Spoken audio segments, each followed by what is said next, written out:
Knudson, What's up, Tursky? this is Two Guys Talking Golf. That's right, man. And today's episode brought to you by OluKai. So one of our favorite footwear brands, OluKai, just got into the golf market. We already know and love OluKai from their super comfy sandals. They're a Hawaiian-inspired brand, OluKai being two Hawaiian words, Olu meaning comfort and Kai meaning ocean. And they recently just launched golf shoes. For golfers, they are bringing the same quality and comfort to the course in the form of spikeless shoes. They have three great styles for men. Two are athletic inspired with water resistant, breathable mesh, and the third is a classic waterproof leather style. And for women, they also have two beautiful styles. OluKai designed their shoes to be comfortable right out of the box and to wear long after 18 holes. Whether you drop in their collapsible heel and head to the clubhouse or back to the range, OluKai shoes are built to keep you going. Next time you tee it up, bring a little aloha along with OluKai Golf. You can find them at OluKai.com, OluKai.com. What was the spelling on that one? That would be OluKai.com. That was a lot of reading for you there, bud. Hey, you know, your boy, he did pass elementary school. Barely, Congratulations on that. You should be proud. Hey, You're really proud of yourself. And that read. Amazing. I hope my parents are proud. They should be. So. Aloha. Aloha to the sponsors. And That's right, aloha baby. to the people. We have an interesting episode today. I think probably the fans' favorite all year and maybe our favorite all year as well. So we're going to do a What's in the Bag competition between me and Knudson. We're going to go through our entire bag, everything we play. The most difficult part of this for us is whittling it down to 14 clubs. Because I don't know about you, but I have my gamer bag right here and I have like 18 clubs in it. But the point is, if we were going to play in an event tomorrow and we had to get it to 14 clubs, what's our gamer set for the year? Yep. Okay. And I'm with you. I'm the same way. Like I was pulling the stuff out of my bag. I got the stuff that, like you said, I will, if we had to go play a match for a couple bucks right now, this is what I would grab. But I've already been testing some new stuff, and I'm like, oh boy, like there's some good stuff out there. Like, there's already some question marks arising in the bag, so it's going to be interesting. Me too. I might have to ask you for your opinion somewhere along the way here. But before we get into the What's in the Bag competition, just real quick, I have a course review. Oh. I played a new course. It's actually fairly new just in general in the world of golf. Went up to Tiger Woods' PopStroke in Glendale. You go? Yep, I just went today. Today. It looks super cool from like photos and stuff. So it looks really cool. We get there. I didn't really know what to expect, honestly. Like, I looked at some photos. They have some Yelp photos. You can see the food and see what a couple holes look like. Went up there, had to see it for myself. No tee time necessary, just walked in. Now, for the review. Like, what do you want to know most about it? Is it the food, the atmosphere, the course itself? The course. I mean, okay. The food stuff is fine, whatever. I mean, even if the food is like mediocre bar food, I'm cool. I'm more concerned with the course. Okay. So the course itself to me was a bit basic. Oh, really? Yeah. Okay. Like, I would call the layout, if we're grading it out of 10 in terms of the mini golf world, just in general. Now, I grew up in Jersey. We have the Jersey Shore, so we have some pretty interesting mini golf. Also, standard golf vacations down to Myrtle Beach. That's like Disney World for mini golf. And then you literally have Disney World for mini golf, and then you just have all the mini golf courses that you have in your town. I'm sure every town has a mini golf course. So I'm grading it on the scale of everything. Okay. I would call it a 6.2. Ooh. I think the greens ran like fairly true. I mean, they were probably running like an 11. Whoa, a standard mini golf course, the greens like cook. They're usually on like concrete, and then you just have one thin layer of grass over top. True. These obviously were taken care of a little better. Like, you can see the sand coming up from the turf. You know, it's pretty legit turf, so it's nice. You could tell that it's all new. There is bunkering. It's not real sand. It's just like white sand. But Yeah. I say that it was basic because there were no features, really. Oh. So you had like some bunkering, and there's definitely undulation going on. There's some uphill, there's some downhill, not like drastic though. But there was no water. There were no like little small caves or like cacti that came into play, or there was no like tube hole where you hit it in this hole and then it runs down to another hole. Like, there was nothing like that. It was pretty much just straightforward par twos, par threes. Behind each hole, there were like embankments. So you can play it behind the hole and have it kind of trickle back down into the hole. There were definitely some subtle breaks. It wasn't easy. I mean, I shot over par. There's a black course and a red course, so you have two options. I was just assuming that the red course was going to be easy. The black course was going to be more of like the challenge. They were pretty similar. Okay. The red course was probably a little bit harder, but they were both the same par, and they played pretty evenly. I was just a little bit let down. I thought it was going to be like the best mini golf course I've ever seen. You know, so that was, I guess, the expectation I had going in. Tiger Woods has his name on it, you know, so you just have like a pretty high expectation for the caliber of mini golf course he can put together. And I just kind of felt it was just a mini golf course. Okay. I mean, that makes sense. I mean, I get to like what you're saying with like the feature thing and all that. I mean, it is Tiger, and I don't think Tiger's going to be shoving windmills and clown faces. And he did on his mini golf course. Yeah. But how were the greens rolling? Because like the thing you said, like, yes, the turf at every mini golf place is a little different. Some of them are crazy fast. Like the AstroTurf is super worn and it's just like a hardwood floor. Mm-hmm. But they're always like, most mini golf courses that have like the cheaper turf, it seems like making like straight 3-footers or 4-footers, the ball just hops and it's tough to make those putts. It's a little bit like that. Okay, like that. I was like, or is it like a real green where, you know, you could walk up, hit it a little aggressive, knock it in the back of the cup, and you're good? I would say it could use like a roll job. Okay. You know, I think the potential is there for them to run really smooth, but the way I played it today, it was a little bit bumpy, more of like putting on Pebble Beach greens compared to Augusta greens. Okay. You know what I'm saying? Now, the experience in general.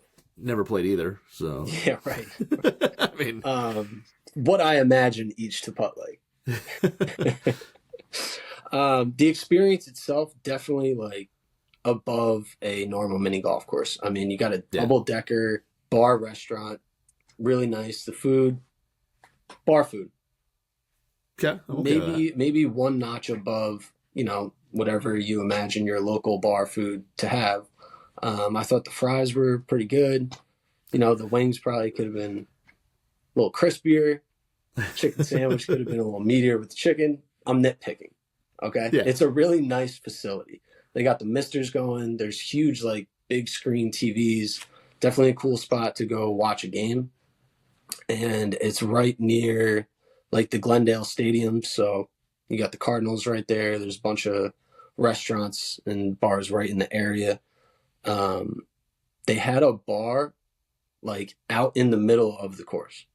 That would be pretty cool. Yeah, when you're through, like, the 5th hole on the black course, and then the 14th hole, and then the 3rd hole, 6th hole, 14th hole on the red course, you know, you kind of collect right in that bar area. They didn't have seating at the bar. So I don't think you can just go out there and post up for like an hour, but, you know, if your beer is empty and you want to refill the beer on the 4th hole, you can do that. There's also a way through the app you can get drinks or food delivered out to the course. Nice. Which is a nice touch. And then they just have like some Instagram stuff, you know, if you make a hole-in-one, tag us on Instagram. They have like those signs everywhere. And then there's a challenge hole. So there's 37 holes, and then there's like a little warm-up area. Like you can go practice putts as you're waiting. So yeah, like Tiger Woods being involved does make sense. I mean, it's nice and new. It's very clean. It kind of reminds me of the Woods Jupiter bar restaurant that he has down in Jupiter. I don't know if you've ever been there. No. But it's like that kind of upscale sports bar experience. I've heard that they're building one in Scottsdale, and I'm sure that one will do very well. It'll be packed nonstop. Yeah. Just because Tiger Woods' name, I mean, it is a pretty cool facility. Like I said, I'd probably just give the overall experience of it like a 6.5 or a 7. I wasn't there at night. There's definitely lights at night, open till midnight. So if you're like, partying with the boys type night, I'm sure it's more fun. But I went during the day. Definitely like family friendly atmosphere. But there were people there that you could tell were just there for food and drinks, not really like serious golfers or anything. So that was my experience. I mean, definitely better than normal trash mini golf course. The course itself, not super unique, but nice and new. I think it was a smart design, kept it very simple and family friendly. You pay once, you can play all day, which nice. I always love. Yeah, I mean, that's great I'm sure the kids get a discount even.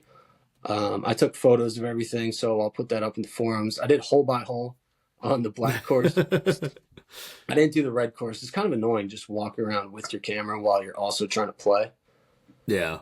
So I didn't do the red course, but I did hole by hole with the black course and the restaurant, what the parking lot looks like, everything. So that'll be up in the forums probably by the time this podcast hits. Well, here's the $1 million question on it though. Like, what are we looking at equipment wise? Let's put what's the ratio of people who brought their own putters and people who use the putters there? Mm-hmm. And what are the putters there? What is kind of situation? Because mini golf places, the putter selection varies wildly. So I will say there were more serious golfers there than any mini golf course I've ever been to. More collared shirts, more like actual hats, probably 25% or higher even brought their own putter. Racks and racks of putters available for free. Now, these aren't what I expected, the putters. They're just mini golf putters. Oh, okay. They are PopStroke branded, like they're stamped with PopStroke. But yeah, they're just 2-sided mini golf putters.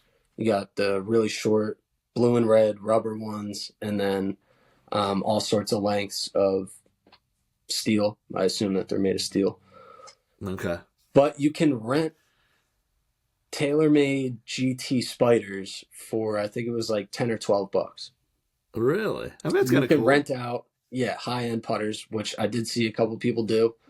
I just went with the free putter.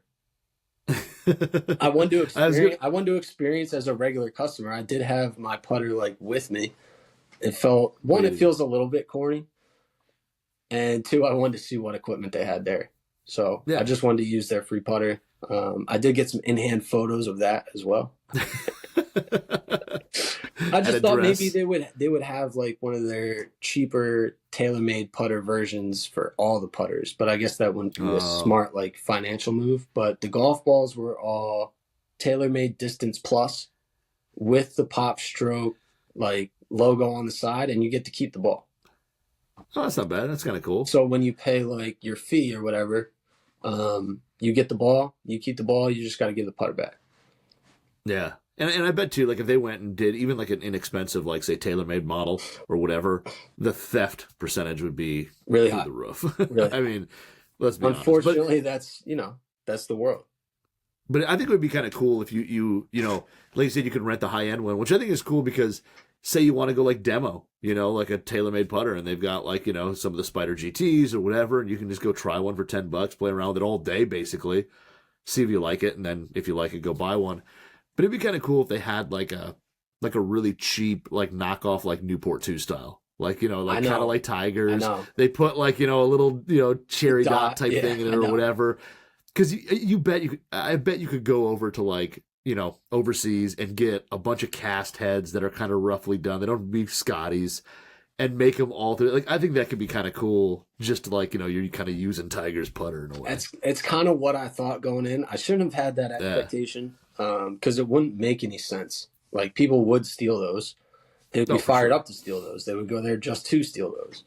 With these, you're not going to go try to steal them. I mean, they're just putters. They're just like mini golf putters. They're light. So if you're going there to legitimately try to set a course record or whatever, they do have like a big daily leaderboard that they advertise. So you can see it from the whole course. There's a huge daily leaderboard. Someone was like 5 under on the red course, and 7 under on the black course. I don't know how they did that. I mean, I was over par. Smokes. I didn't putt like terrible, but it's hard to make hole-in-ones. It's the same kind of mini golf. You get lucky, you get a bounce here. Maybe it comes down off the embankment in the back and sneaks in the hole. But 5-6 under is not easy. But if that's what you're hunting for, probably bring your putter. How much lead tape do you think Scott Piercy would put on one of the PopStroke putters? It would be just lead tape. There'd be no putter underneath. He'd have like a roll on his belt. He'd just tape it up. The pocket lead tape zipper. Yeah, just pulls it out, just tapes it up. So before we get to the what's in the bag competition, I did want to ask, just update on your league. Did you play this morning or this afternoon? Yeah, I did. It was. Would you like me to move on? It was. Yeah, we'll just move on. I see the pain in your eyes. It was. It was a 42, which wasn't going backwards. But it really the first 2 holes flat out ruined it for me. I hit it off the tee both times, like decent, like hit a decent drive on 1 or 10 because we played the bad 9, pounded a 3-wood right down the center on 11, and then basically bladed one into the water on 11. Chunked the shot on 10, and then it was just garbage. I started out 6-7, so I was like behind the 8 ball right out of the gate. Did your brother beat you again? No, I think he shot like 40. I think he shot like 45 or something like that. Okay. I got my butt kicked in terms of points, though. The guy played really well. He shot like, I think I had to give him 3. He shot 40, and I think I lost 16-6. So I lost blown out. Yeah, it was bad. I'm sorry, man. I made a great birdie. Made like a 30-foot up the hill, right to lefter for birdie on par 3. But other than that, it was nice putt. Thanks. Yeah, it was pretty solid. Other than that, it was a struggle. Well, it's weekly, so we're getting them next week. That's right. So, all right, Knudson. Here we go. Here it is. So how do you want to do it? I guess driver, next club, and just keep going until we're both out of clubs. Yeah, I think so. All right. So it's how are we doing this? Rock, paper, scissors to see who goes first. You know what? I'll let the home team go first. All right. I'll kick us off. All right. Here we go. I like it. Start with the big dog. Start with driver. Everyone has been asking for since we did the last one. All right. Let's do it. Driver time. Okay. Oh yeah. Oh, I left my head cover off. I didn't bring any of the head covers. Always goes. I've got the same head cover. It always goes on the gamer driver. All right. Yeah. So hopefully Mine's this will right show there. up on my camera here. But we got the Paradigm, Triple Diamond. Can you see the? Yep, 9-degree head, set neutral standard, neutral. 9-degree neutral standard, and then we got. Oh, TR Black 6X. TR Black 6X. Yep, and then just whatever grip that was on it, but Tour Velvet 360 on the grip. That's a big boy. So what? That 45 inches. Okay. Which is down a little bit. I actually went a little bit shorter. I think I was at 45 and a quarter before, but I do like the shorter drivers. I do have an even shorter driver option. You were there for that fitting, and that's kind of like my backup right now. I'm still kind of working that, and I might like it. But for now, it's just like I'm really liking the Paradigm head. And it's hot. It's really hot off the face. Right now, I'm hitting it a little bit more squirrely than the Rogue that I had last year. It's not unplayable. It's longer right now, so I'm just kind of working on perfectly dialing it in. But like, this is the head and the setup that I want to play. I really like the shaft, getting great speed. I'm up like 10 yards.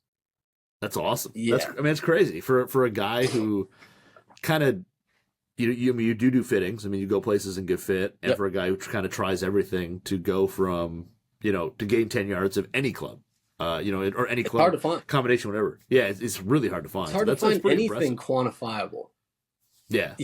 So when you get Agreed. it, I wasn't sure how it was going to translate ball flight wise, because obviously, you'll do a fitting or I'll test out ball speed like in a net or a simulator type situation. But until you see that window, it's like, what are we really working with here? But I love it. It's taking the spin off very nicely, and it feels so soft. Love the sound of it. I think Callaway killed it with the Paradigm. I'm very happy with it. Yeah. And that's where I'm at with the big dollar. I like it. Mine's actually going to be a little bit of a surprise. All of this is going to be a surprise. Yeah, kind of. But this one I think was the biggest surprise, because I think in my head, as we were talking about it last week and all that, and I was kind of going through what would I game, I kind of had to. There's a bunch of options, and this could change because I will say this: the second place contender right now is Ping G430 LST. I've been hitting that really, really well. I don't know if I have the confidence in it yet. So fair enough. The big dog for me, I'm going a little bit old school, and we're going back to the TSR2. Oh my God. Okay. TSR2. It's a 10-degree head, but it's got the all fit system, so it's just set at 10 degrees.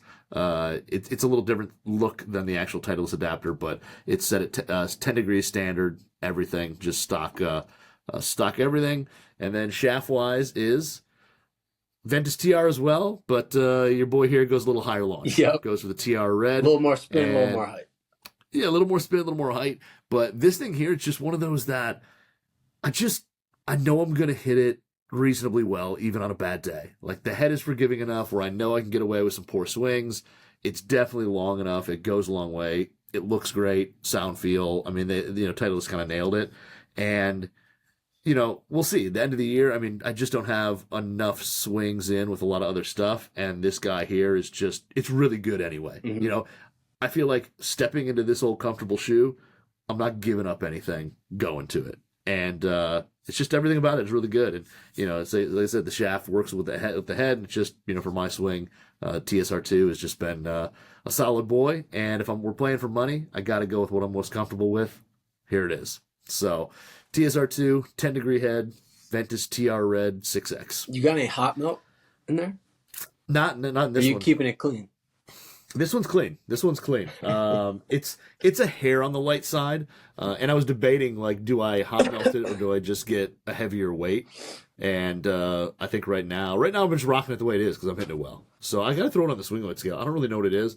Same thing, 45 inches. And I've got a Tour Velvet ripoff off Amazon called the King Grasp grip. Dude, what are you doing?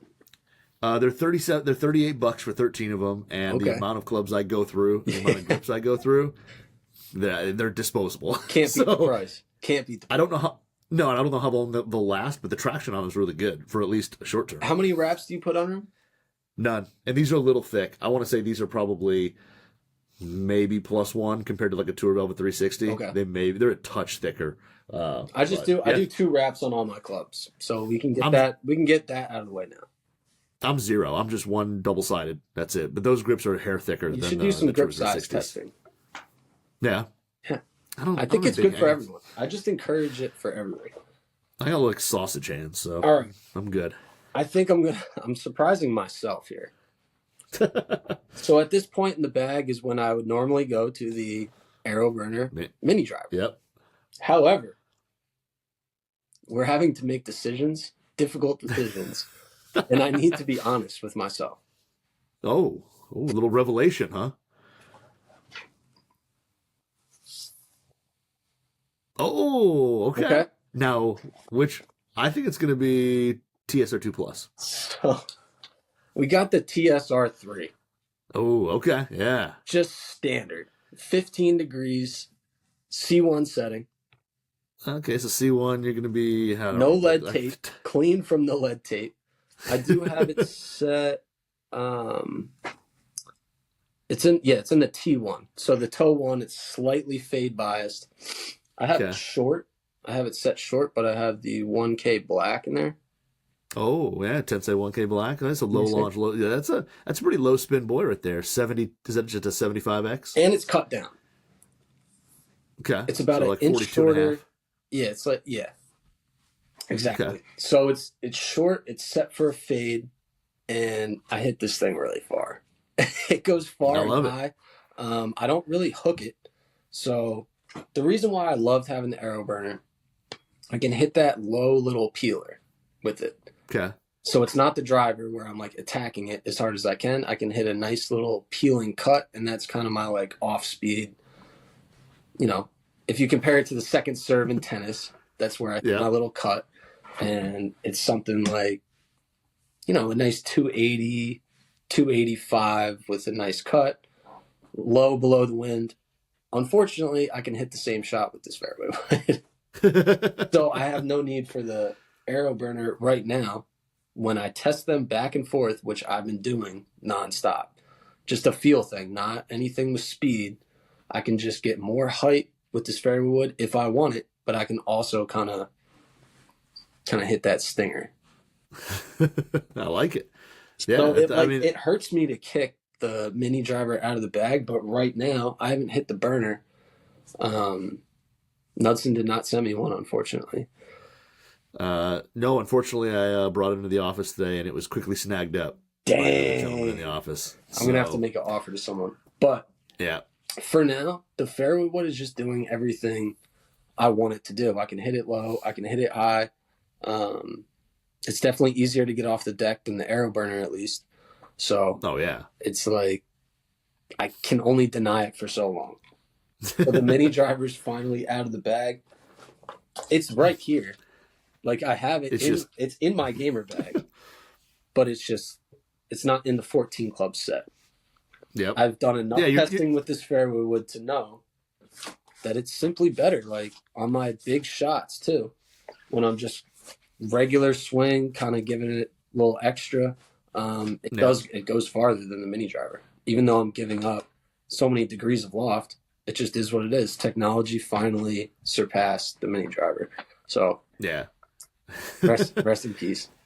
And the TSR like fairways, I mean, they just do. They're easy to get in the air and they go forever. They're not like crazy low spin either. Like they're not like you have no spin on it. Like they're good. I don't even encourage people to play 3 woods. It's just a really good club. Well, and so TSR2 is really close here too, because 3 wood, I've been on the hunt. The last 3 wood that I felt like was just like the magic, you know, it's not going anywhere in the bag for a while, was XR16, which I played for like 3 years. I finally got it knocked out by, I think, like a Maverick Sub-Zero or something, and then tried a million other things, and nothing ever took its place. So I think I'm getting close to magic here.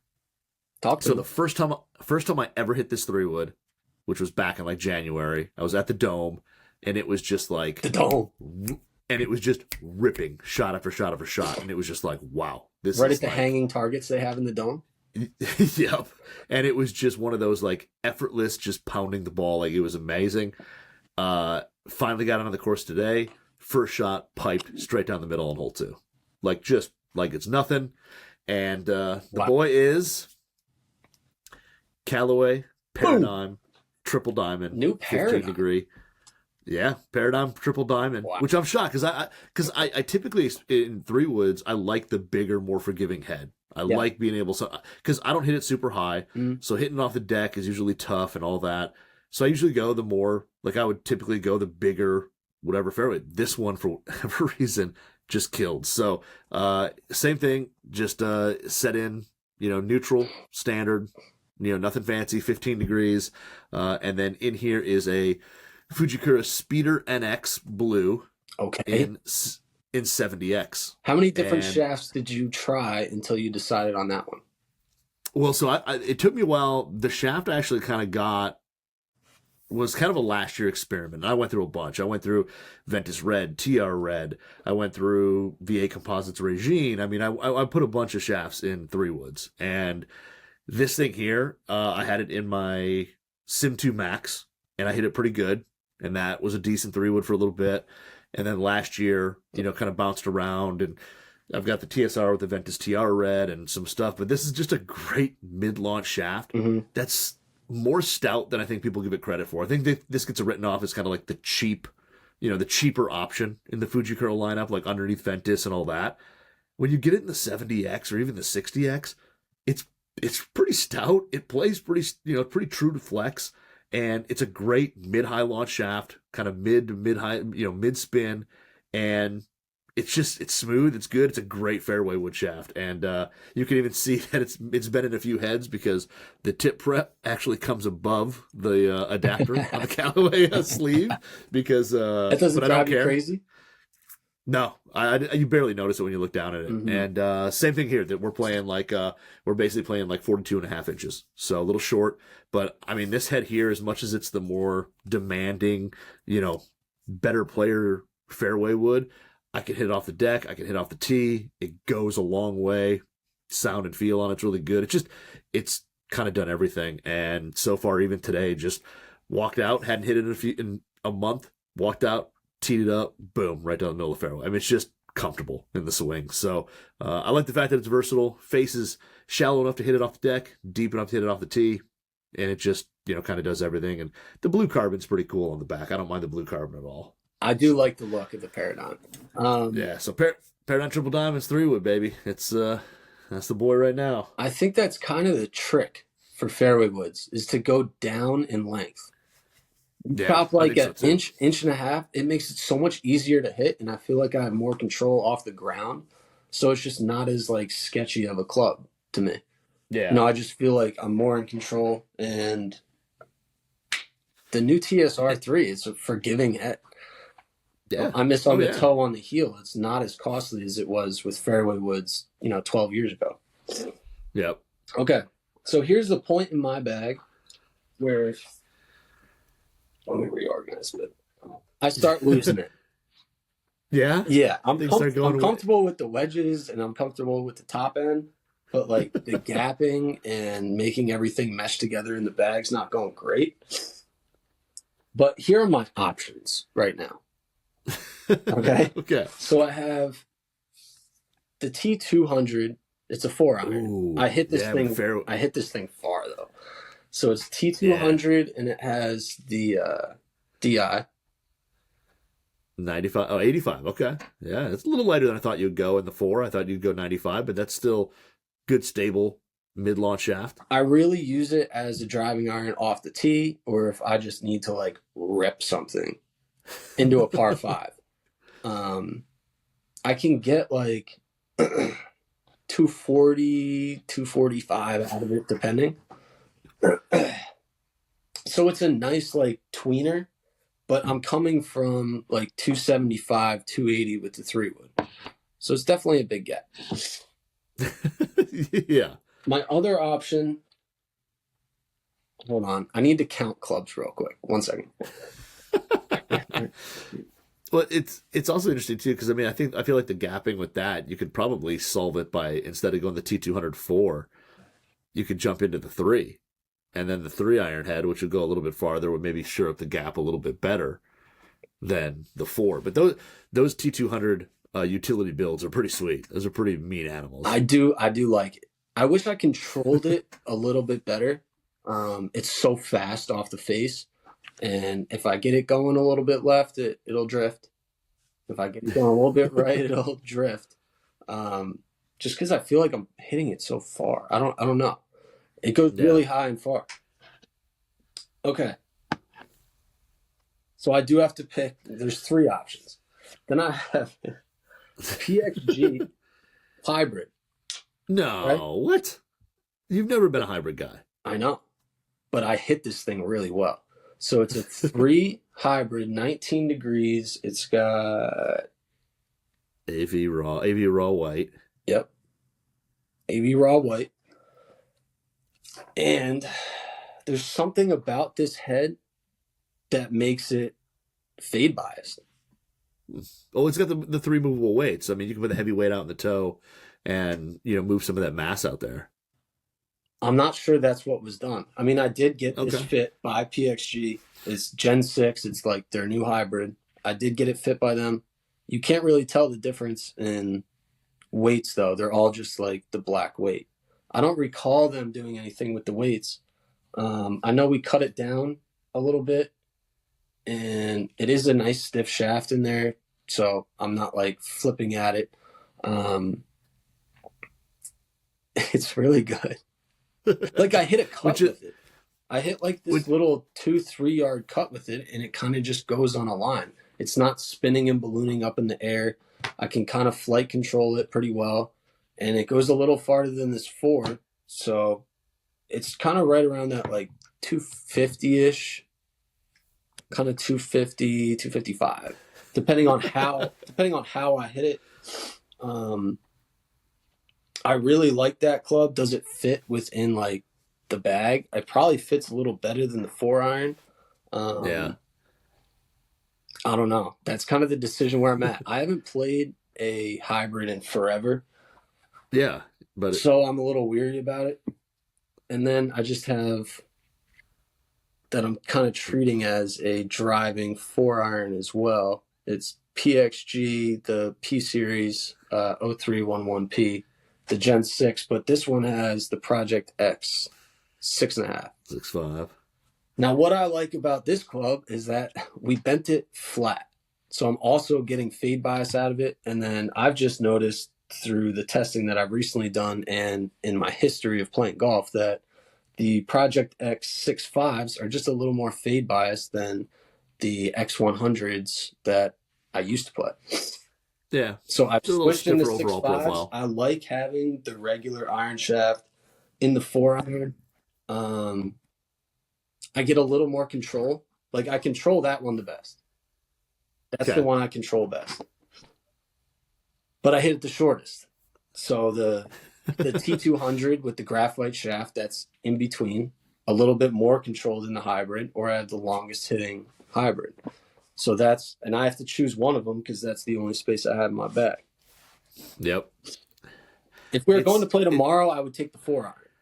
I would take the graphite design T200 4-iron. So that's like my decision, but I would like to hear your feedback at least as like my what's in the bag coach.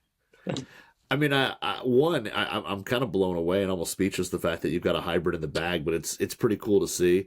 And yeah, I mean, talking from your just a gapping standpoint, it sounds like that hybrid probably slides in a little bit better.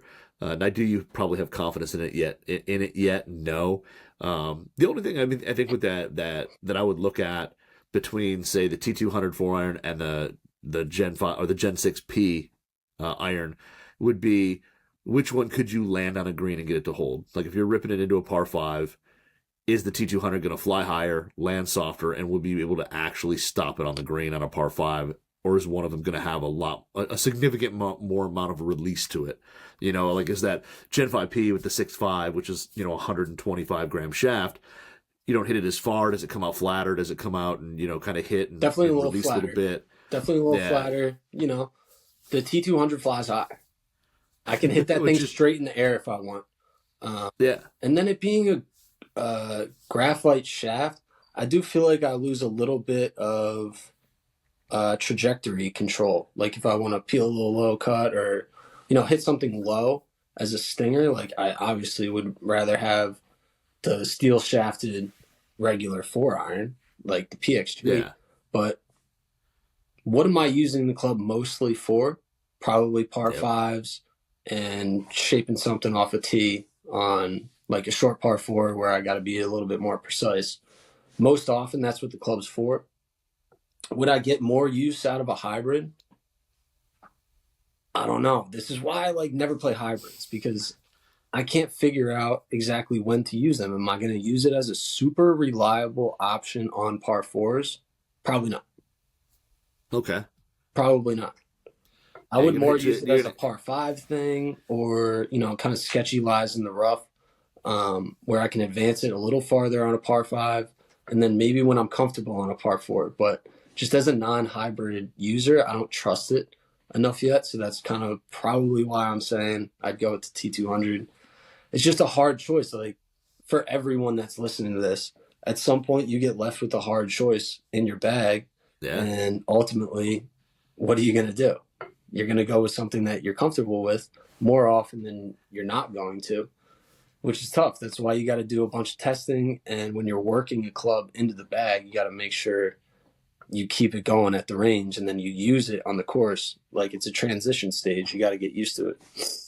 I'm just not there yet with the hybrid. I think, I honestly think I have a solution that would probably, kind of get you in between. Okay.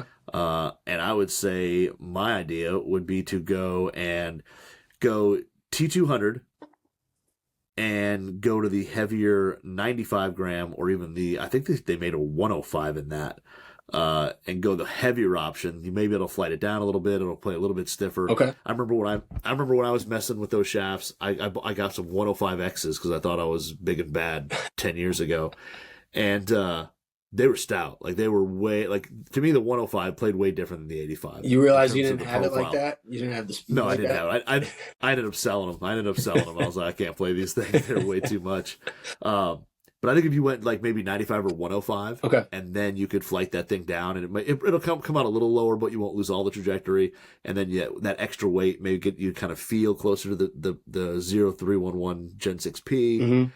It'd be kind of that in between of everything, and then you may be able to kind of flight it down a little bit lower than the 85. I picked that 4-iron out of.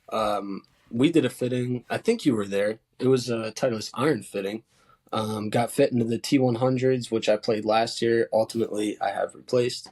But we went with the AMT X100s that are a little bit lighter than the regular Dynamic Gold X100s. And then this one, we went with the 85. So whatever that fitting, whatever happened that day at that fitting, we ended up going lighter. I was liking lighter. But when I put it into like the grand scope of things, ultimately I just didn't really like the lighter feel.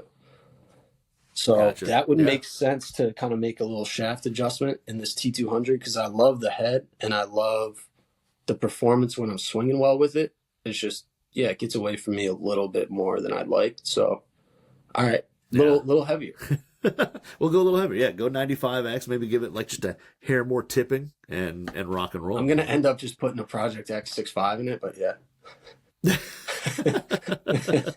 Can't help myself. Oh, too much weight, man. Too much weight. All right. So I took a lot of time there. Now it's you.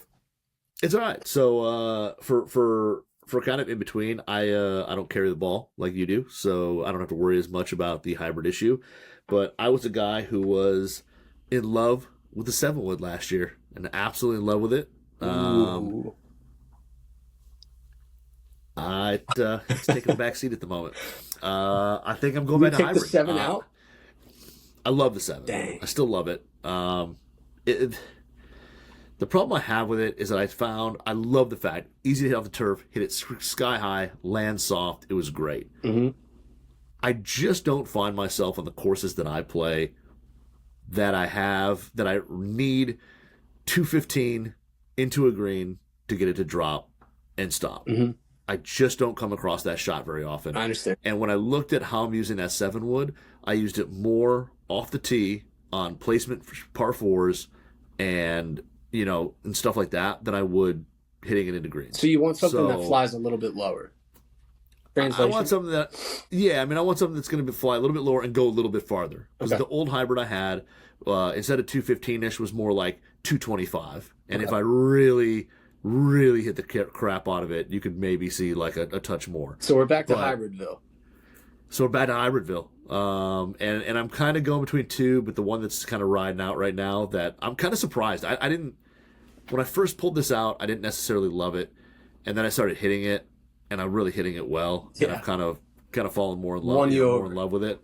It has, so it is the actual Stealth 2 Plus. Okay. So Stealth 2 Plus, 19.5 degree. Again, I'm rocking all fit. so I don't have the TaylorMade adapter. I've got the all-fit adapter, but it's set at standard. So standard 19.5 degrees, standard loft, all that. But it's got the interesting, funky texture on the top. Yeah.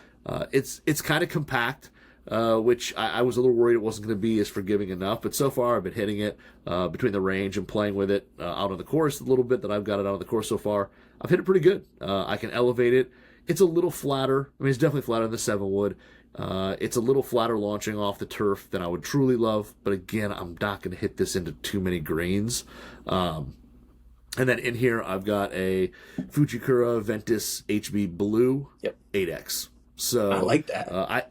I used to have the 9X. I still have a 9X shaft. It just launched a little low. I needed something that went just a little bit higher, so I moved up to the lighter 8. Still keeps all the stability, launches just a little bit higher, and it's a great hybrid that doesn't go left really. That it stays pretty straight. Music to my ears. And I'm not a monster like have to find everything anti-left, but I'm a shut the face, over the top, stop rotation. I've seen you hit a couple low lefties. Yeah, and that shot is resisted here a little bit. So, but I love the fact that it, off the tee you can hit it, get a little more distance out of it, but I can still hit it off the turf if I need to. And yes, I may have to kind of figure out how much roll I'm going to get out of it. But again, the amount of times I hit that shot compared to off the tee playing it as a placement shot, it's just worth it. Right now, it's just worth it to go back to the hybrid at the moment. If for some reason I was playing a course where I kind of thought I'd be hitting a lot of shots into the green from that 215-ish type range, I'll throw the 7-wood back in. But right now, the Stealth 2 Plus, I've really liked it. And I love adjustable hosels. I love that I can just take this shaft out of another hybrid, throw it in here. It's great. But it's been really good. I like the sound and feel. It's just an overall, solid option off the tee. And I've been hitting it well. So right now, that'd be in the bag. As a new hybrid guy, I guess I got to try it. I haven't tried any Stealth 2 fairway woods or hybrids. Yeah, I tell you, the fairway, the Stealth 2 fairway, that big sliding weight, that and the Paradigm were pretty close, but the Paradigm just had that magic comfort. So, iron time. All right, iron time. I worked hard at testing everything. Okay. And I did. I had multiple sessions. I tested Cobra King Tours. I tested PXG and Srixon blades. I tested Srixon cavity backs. I tested my old Callaway X-Forged. The 13s? The 13s. I just wanted to put those back in the mix to kind of get baselines and everything. I tested T100s with the AMTs. There was another club that I tested as well. I tested a lot of sets of irons. It was hard because everything kind of had different shafts in them as well, as we've talked about. You go do a fitting here, go do a fitting there. You might kind of get two different builds. You might have a different swing that day. That's why I like to continually test things against each other to see what I truly like better, what's better for me. So that's kind of how I went about it. I didn't do too much launch monitor work. I wanted to see where the ball was going. I wanted to look at the windows and what I think I can play the best. Now, what ended up winning out. What, really? Yeah. Holy 0311 Ps, PXG, Gen 6. So here's what's going on. We got Project X65s, like I said. Wow. So here's what's going on. Wow. When I test a blade or a Tour cavity back, whoever it is, whatever company it is, my tendency is to hit it a little too high with a little too much spin. And a lot of what I was testing was either like a Modus or an X100, and for whatever reason, the ball just kind of gets up in the air and then floats left. It just floats left on it. The ball doesn't stay on the line that I want. I realize that it's a swing change, but that's why you kind of adjust your equipment around the swing to kind of help you out. So at the PXG fitting, we went flat on the lie angle, which kind of helped me hit that fade. And then we went 6.5s on the shafts. And the way the ball flight comes off, because the lofts are probably a little bit, they're a little strong. They're A a little little bit stronger. stronger. And just the nature of the design in general has me hitting the ball flight just a little flatter. Whereas with blades, it's more of like a, and then Yeah. falls left on me.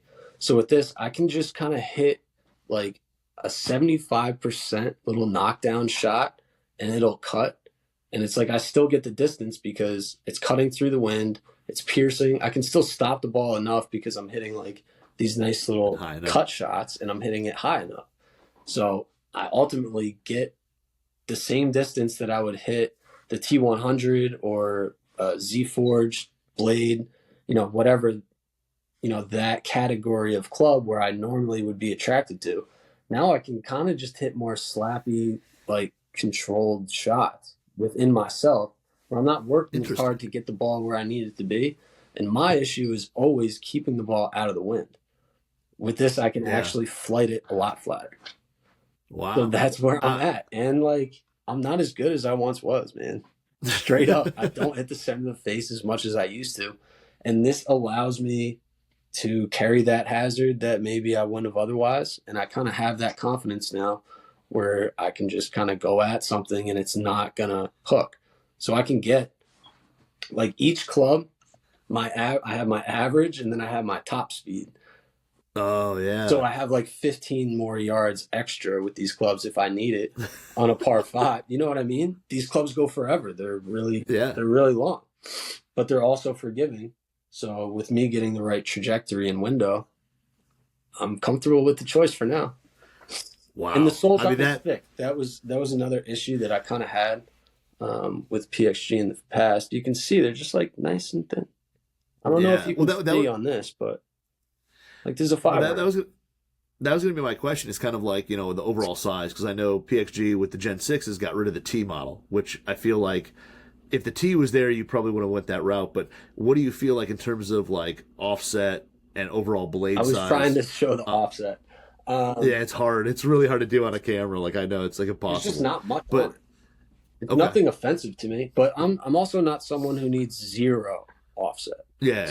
Like I like to have a little something. I'm not Ricky Fowler with the Rev 33 blades, and I need zero offset. I'm not JT.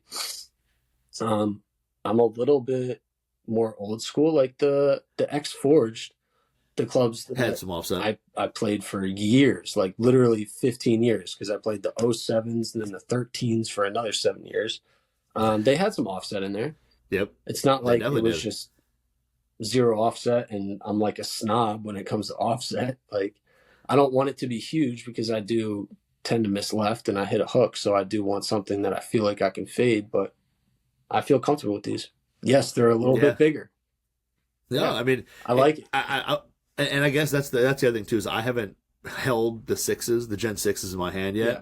I have from last year the combo set, or not combo, but I've got a Gen 5P 4-iron and then T's 5-through pitching wedge. Mm-hmm. And there's a significant difference in terms of offset and size and all that between P and T last year. Definitely. And I guess from what I've heard, it's not as significant. There is no T, so it's not as significant. They've kind of slimmed the P down a little bit. It's kind of that tweener that hopefully I'll get my hands on one of these days and hit. But that, like I said, that's that's the arrow burner being gone. Okay, a little bit shocking, whatever, the mini driver, but the P's is probably the biggest shock. I know this is a big shock. It was a big shock for me too. Like I really tried to remove ego completely out of it. What ball flight do I like best? What do I feel best over when I'm hitting it?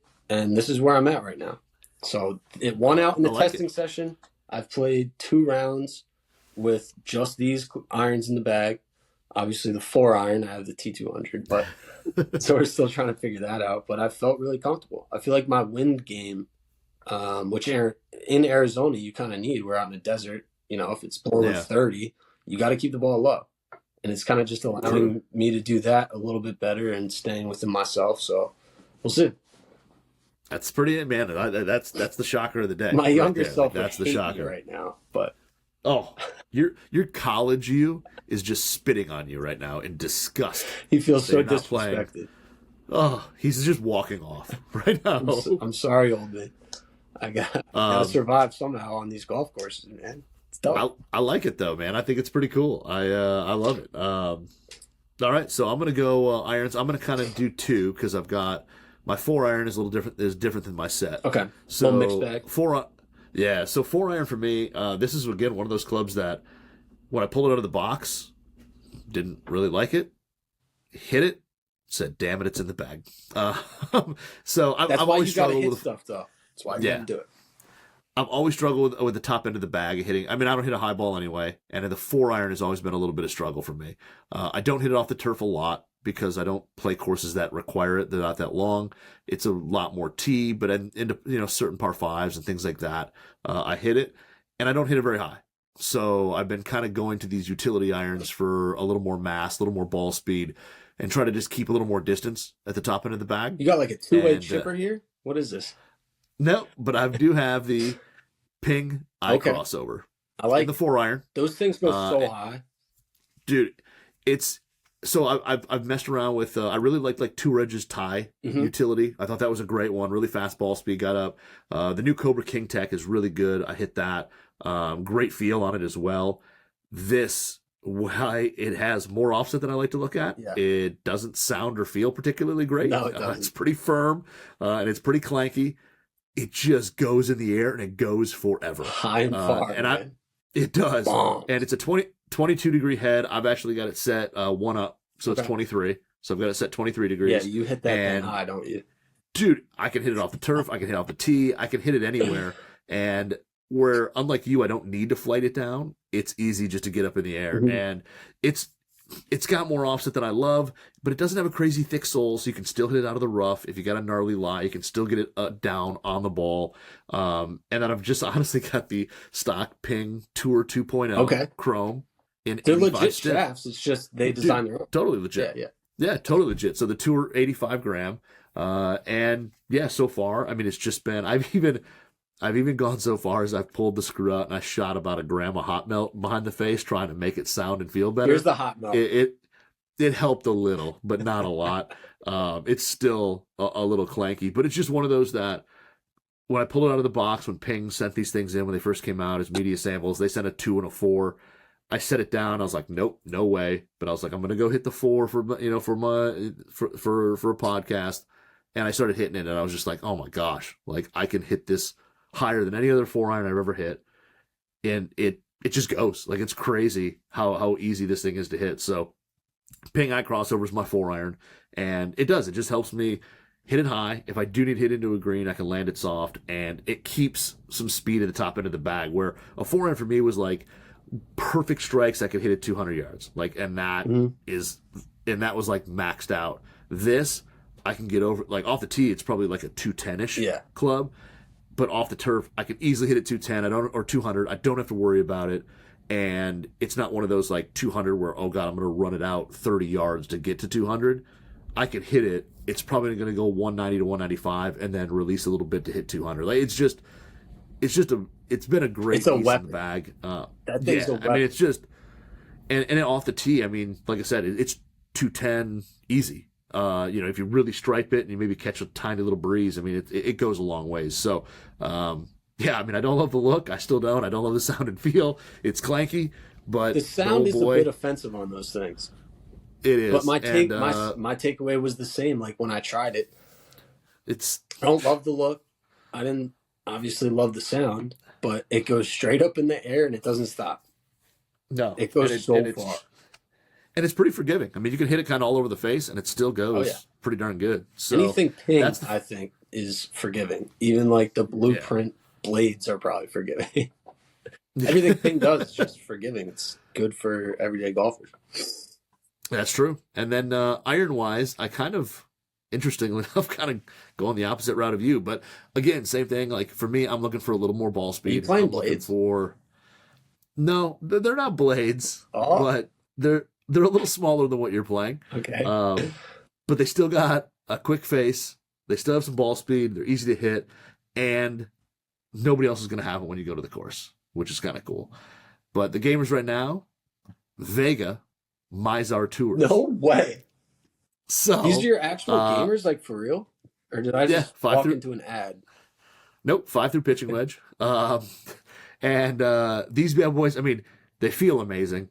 But they're multi-piece forged, So they're a forged body, have a welded on thin face, and the power that they generate from being a pretty compact club is pretty impressive. Compare them to another iron on the market.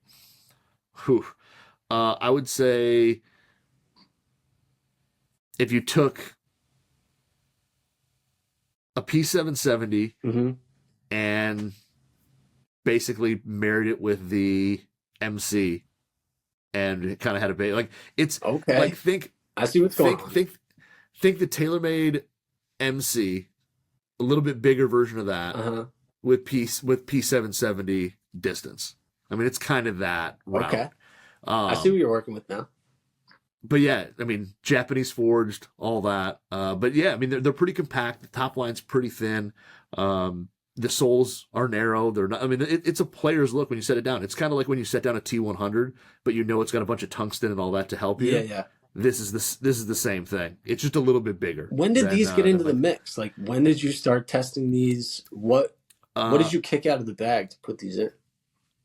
Well, these started kind of like at the beginning of the year, I think. The guys at Vega reached out and they're like, hey, like they saw my heard the Club Junkie podcast and were just like, would you like to review some irons? And I was like, yeah, I think my audience would be interested in the the Mizar Tours. And then I also tested. They have a VDC blade, which is like a dual cavity blade, and that is just too demanding. It's a great feeling blade, but it doesn't have the help that I need on it.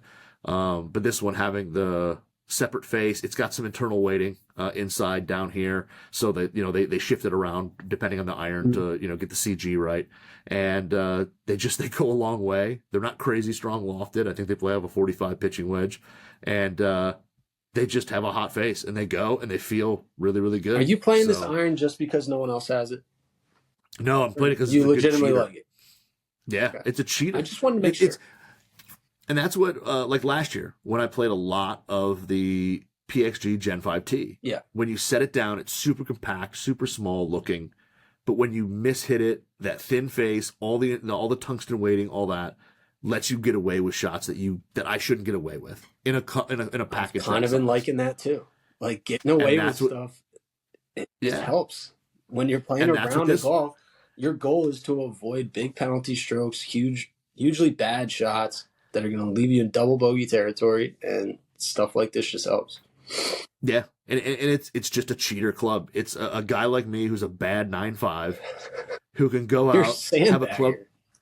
That's all. Don't use this show to help with your sandbagging. Okay, it's serious business. But a bad 9.5 could go out, and I don't have to hit it dead center, and I'm not going to get super penalized for it, which is super nice. And then these here are rocking the again kind of no name, the Shimada Tour, which I think are 110 grams. Shimada Tour stiffs. Where are you getting they're all kind of a Japanese brand, and the stock Vega dual compound grips. I like it. Shaft wise, I might swap these out. These do launch just a hair lower. I'd love to get my window just a touch higher. So these may go, and I may put something in just a little bit higher launching. Yeah. But overall, like I said, the head is it's a cheater head. It allows a guy like me to look down at very minimal offset, a fairly thin top line, and hit a skanky shot off the heel that still goes. Well, I appreciate you for keeping it interesting, because I guess I'm going to get kind of boring here. All right. We're back from some brief lighting issues. We're good now. Yes, the set changed a little bit because of the lighting. Okay, we're back. 50-degree SM9. Got the red T stamp, as always. F grind. On that, I'll just quickly go through the wedges. They're wedges. All right. They're just wedges. Then I got 56 M grind. Okay. See that? T stamping, SM9. Are those raw heads? They are. Okay, but I said the sole looked a little rusty. Wait till you see this one. Oh yeah, a little patina on that bad boy. Yeah, that's rusted up, nice and good. And then just a 60. I think I have a D grind. Yeah, 12 D grind. There is a red T back there. It's just so rusted, it's hard to see. Interesting that. And any reason why you go the low bounce in the 56 with the M grind and then the high bounce in the 60? I let Vokey determine that. I did a wedge fitting. I did a wedge fitting. We tried everything. This is what they suggested. I've had no issues with them. I love these No. wedges. Yeah, no, I don't really have like any interest in trying to kick these out of the bag. Like I've hit other wedges, obviously. You know, we get sent wedges all the time. I've tried other ones. I'll give them a couple of hits, but you know, these are my wedges. And yeah, you know, you practice a lot with the wedges, so I don't like to change too much once I get locked in. I am considering changing into 6.5s, but for now, I think the performance is just fine. Like, it's not like I'm hooking a wedge off the planet. I usually get at least the direction somewhat right. You know, I'm not missing too many greens with like a full 60, but maybe just like for consistency purposes, I might go to 6.5s at some point. But for now, I'm just happy with the wedges. Nice. All right. The other thing you could do too is you could do the new wedge shaft, the Project X 6.5 wedge shaft. So I could do that. Yeah, that's new. 6.5. Right? Yeah, a little softer. Yeah, a little more spin. Still kind of low launch controlling. I haven't hit them yet either, but they look really good. So yeah, I could do that. I mean, my main priority with the wedges is keeping like a flat trajectory. I don't need to hit the ball any higher. You know, it's mostly getting that nice, boring, flat trajectory. So just constantly working on that. The other one to try too, Nippon Modus 125 wedge. That's but that's been one of the flatter ones for me in terms of launch. Would it be flatter than the X100?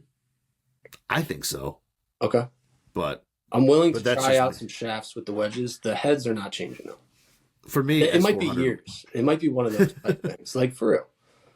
For me, S400 launched higher than the Modus 125, which I know Modus 125 is a little bit stiffer, but still they launch a little bit flatter. So I'm kind of like the wedge game is a little.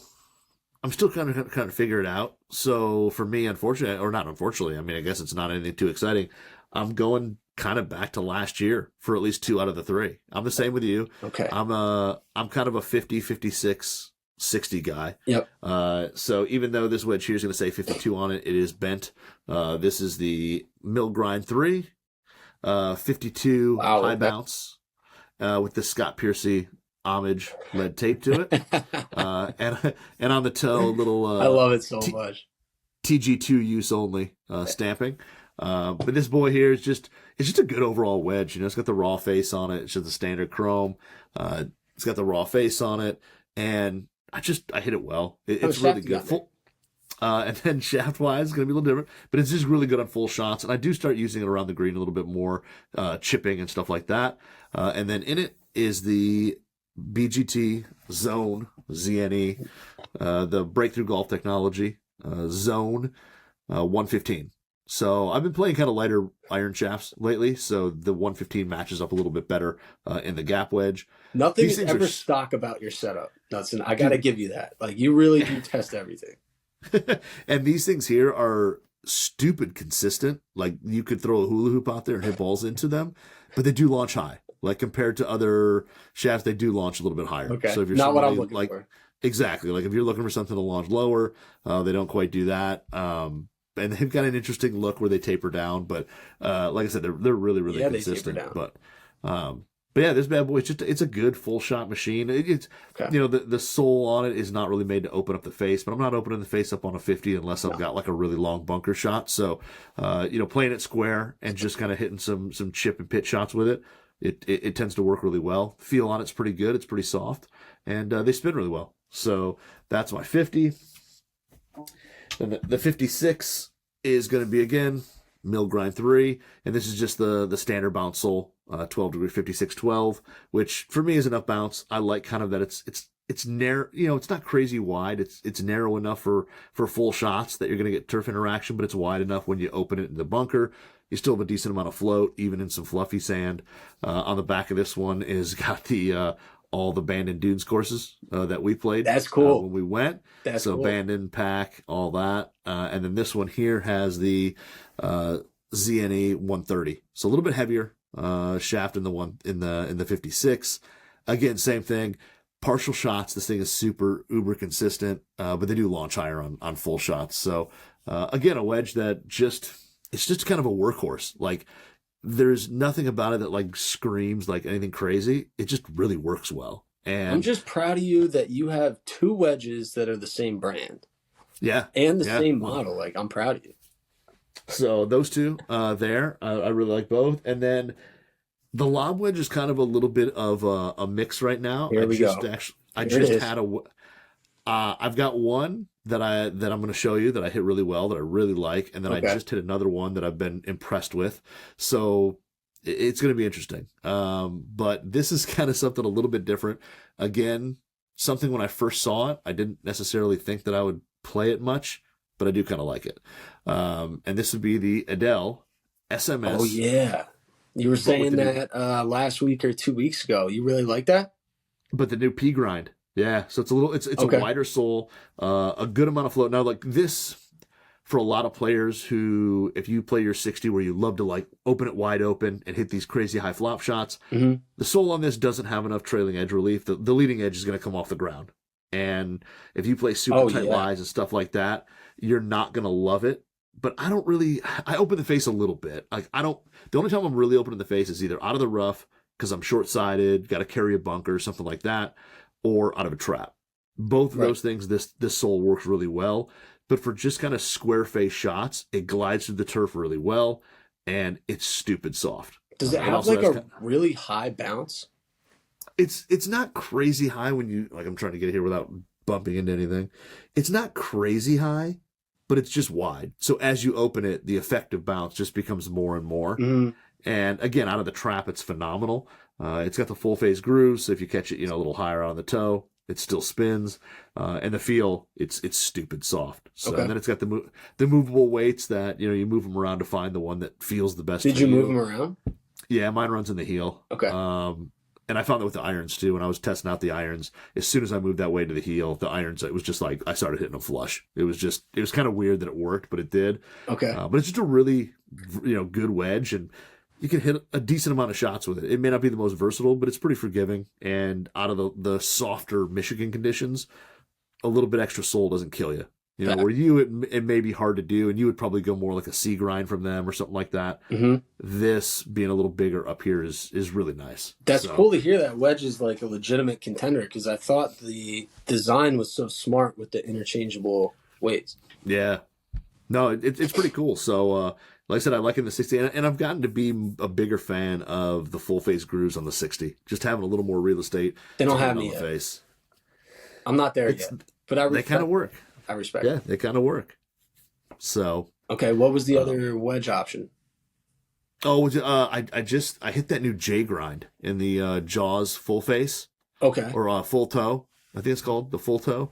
The Jaws Raw from Callaway. They brought out that brand new J grind. Mm-hmm. I hit that tonight, but they had it in a 58, which the 58. I had to bring a 54. I had to bring a different wedge set today to kind of play around with that. But man, that's a pretty versatile wedge grind, and you can hit a lot of different shots with it. It's pretty cool. I can't tell whether you're going to stick with the Adele or change to the J grind. I can't pick up on your tone yet with that. I gotta hit a little bit more with the. I'll tell you what, the Adele feels way better. It's way softer. All right, putter time. I have a feeling both of us are going to be rocking nothing new. Unfortunately, you are right. Yep. I got the pink PLD. The PLD, I'm impressed. I'm glad that it's still in the bag. I think it just shows that, you can move on from a putter that you use since you were a wee boy. I'm not a change my putter guy, but yeah, ever since I went to this, it's 35 and a half inches. So I did go up in length. That's like the longest putter I've ever really played, aside from when I was like experimenting with belly putters and that kind of stuff. But, which didn't last very long. I think I did 9 holes with a belly putter, and that was about it. But yeah, switching to the longer length, the look is reminiscent, from a dress of a Terillium. It has that kind of raw look. I'm just the guy, like, once I get locked into a putter, even though I'm terrible, I don't like to change because, I'm not going to make any putts, but I like to know my putter. When I'm lag putting from 40 feet, I like to know how fast it's coming off the face. And I just really like this putter. It looks awesome. The milling on it is nice and deep, so get a nice muted sound. It feels soft. it's not an insert. I've never loved inserts, but it has that soft insert type feel just because of the soft metal in the milling. I don't know. I never thought like I would not be a Scotty user, and I don't want to like, be biased when it comes to equipment, but I just personally, since I was young and moving on through my competitive years, I thought I was just a Scotty guy, but that's why you do have to stay open-minded, and I think fittings will help. Like I never did a full Scotty fitting, so I probably wasn't playing exactly what I needed. And now I feel like, the lie angle, the length, it is clean.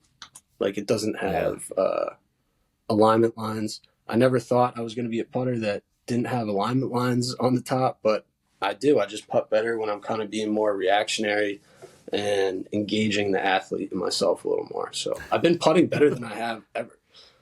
So that's awesome. Happy about that. Yeah, like you said, you got to. I feel like you have to be open minded. I mean, there's nothing wrong with going out and playing a full bag of your favorite brand. Like that's fine. Like whatever. Oh yeah, no judgment. But realistically, if you were to go get fit for a full 14 clubs, it's probably very unlikely that they'd all be one brand. It's impossible. There's so many. That's why you have to go to a brand agnostic fitter if you can get to one. Because hitting everything, like you said, if you just go to a Callaway fitting, yes, you'll get the best Callaway clubs for you. But are they the best for you in every single club category?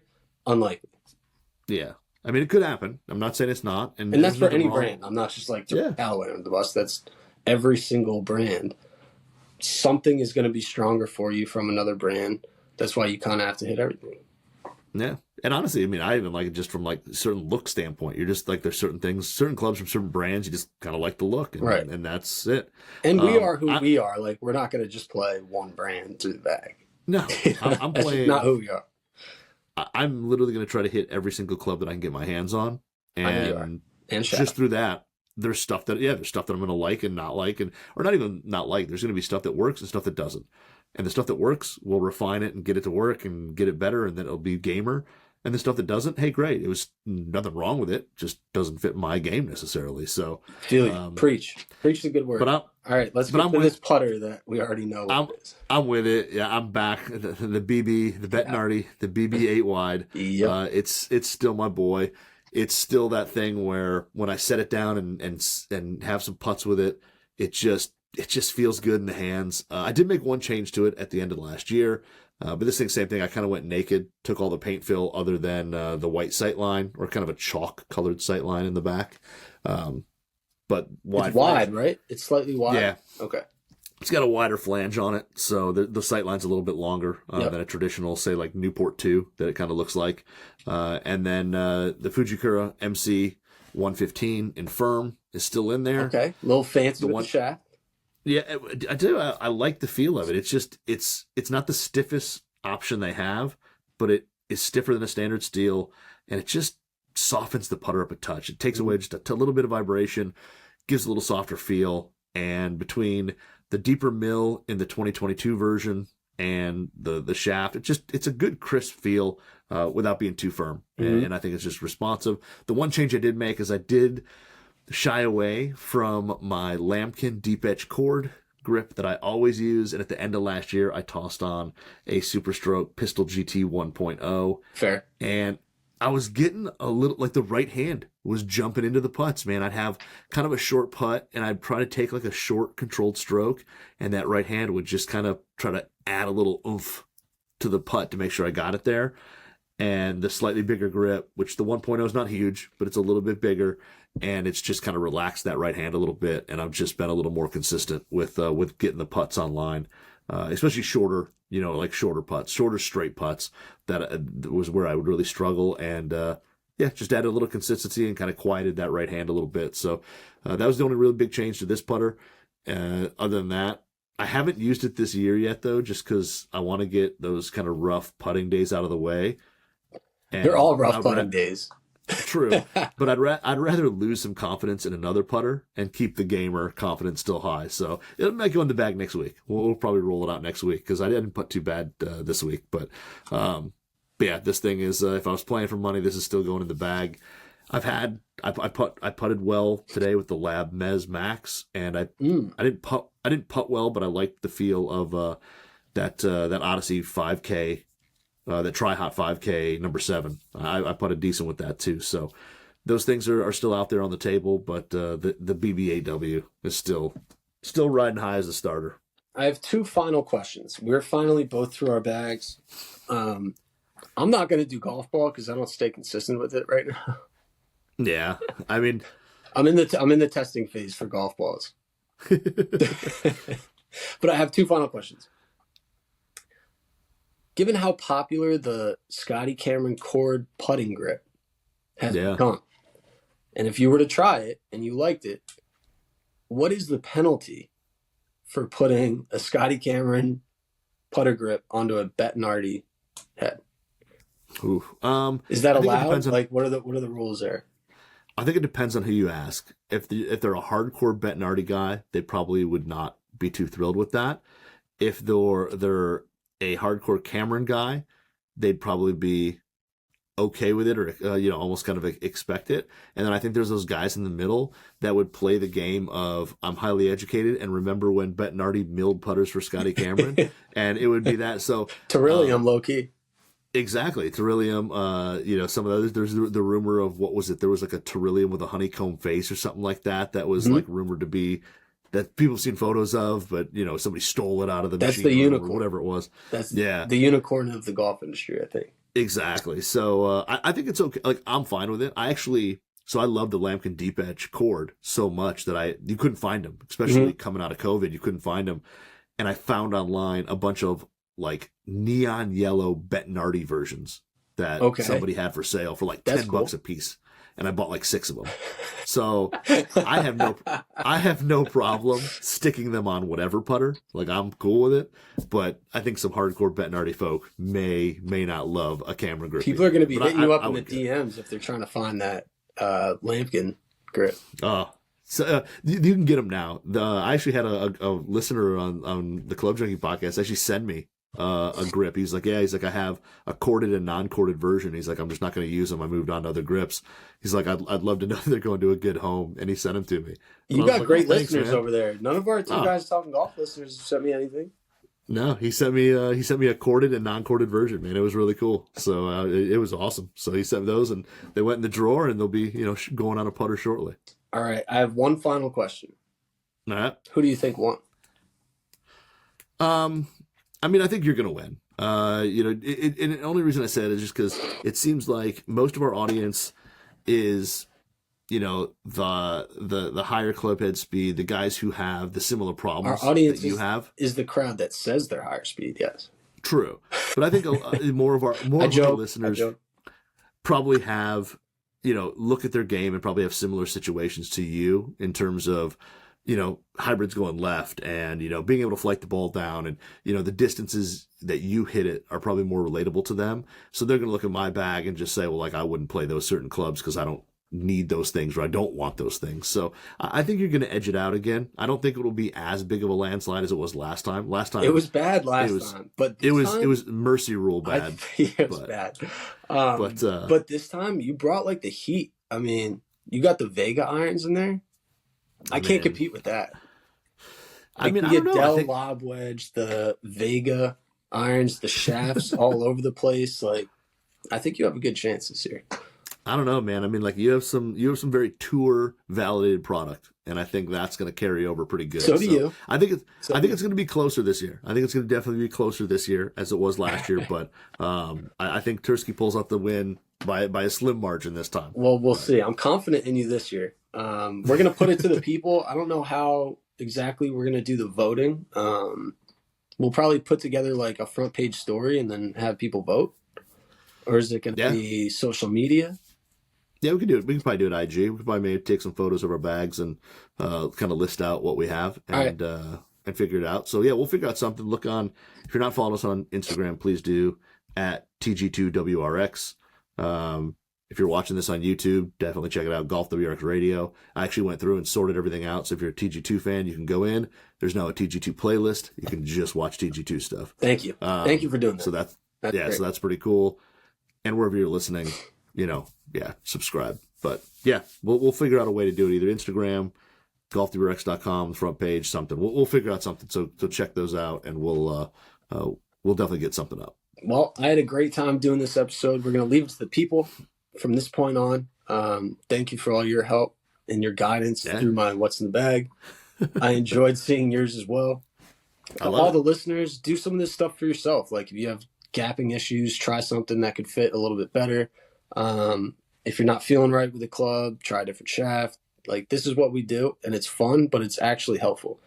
Like you can completely change your ball flight, your windows, your spin, your distance. You can change everything just by changing your equipment up. And you don't even have to buy like a new driver or a new head to change it up. You can bend, you can reshaft, you can cut down. Like me and him, we're talking a lot about length. Cut down that fairway wood, try it out, see if it helps. Yeah. This is all fun. So we empower you to do some testing. Happy testing. Enjoy the golf season. It's fully underway at this point. This was fun. Good luck to you in the What's in the Bag poll. You as well. And then also end of the year, end of the season. I think we got to redo it. We'll revisit. We'll revisit the situation. I wouldn't be surprised if it's the same for me, but. I'd be mine. It won't. I can almost already tell you it probably won't be. So. All right. Well, we'll see you next week for regularly scheduled programming.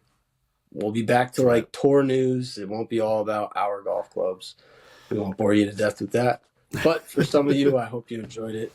Stuck around. If you got to this long in the podcast, thank you for the listening. We'll see you guys next week. This was Two Guys Talking Golf. That's right. And thank you again to our great sponsor of the show this week, OluKai. Check out all the new golf shoes, spikeless stuff, OluKai.com. Chee-hoo.